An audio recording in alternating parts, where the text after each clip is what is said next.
olive oil is 100% fat. There's nothing else in it. Pancake mix, on the other hand, is only about 11% fat.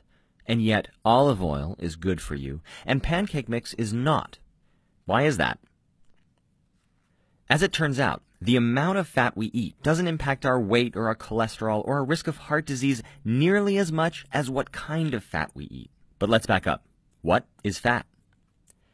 If we were to zoom in on a salmon, which is a fatty fish, past the organs, past the tissues, into the cells, we would see that the stuff we call fat is actually made up of molecules called triglycerides, and they are not all alike. Here's one example. Those 3 carbons on the left, that's glycerol. Now you can think of that as the backbone that holds the rest of the molecule together. The 3 long chains on the right are called fatty acids, and it's subtle differences in the structures of these chains that determine whether a fat is, let's say, solid or liquid, whether or not it goes rancid quickly, and, most importantly, how good or how bad it is for you. Let's take a look at some of these differences. One is length. Fatty acids can be short or long. Another, more important difference is the type of bond between the carbon atoms. Some fatty acids have only single bonds.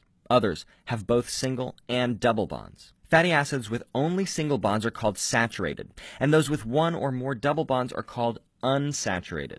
Now, most unsaturated fats are good for you, while saturated fats are bad for you in excess. For saturated fats, the story pretty much ends there, but not for unsaturated fats. The double bonds in these molecules have kind of a weird property.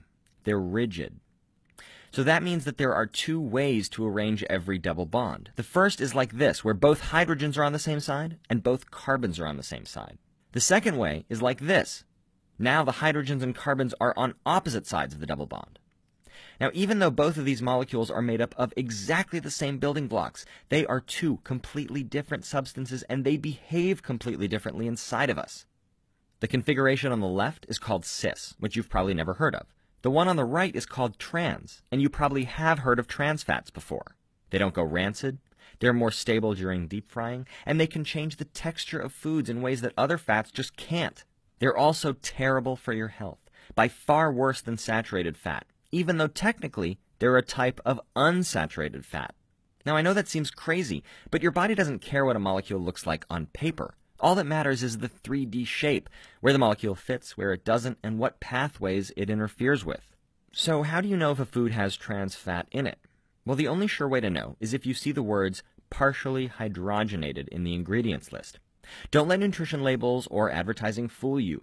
The FDA allows manufacturers to claim that their products contain, quote, 0 grams of trans fat, even if they actually have up to half a gram per serving. But there are no hard and fast rules about how small a serving can be, and that means you'll have to rely on seeing those key words, partially hydrogenated, because that's how trans fats are made, by partially hydrogenating unsaturated fats.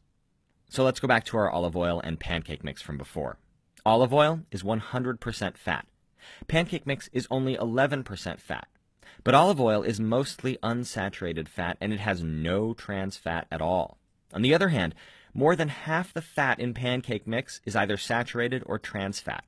And so even though olive oil has 10 times as much fat as pancake mix, it's healthy for you, whereas pancake mix is not.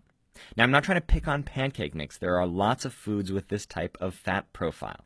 The point is this. It's not how much fat you eat, it's what kind of fat.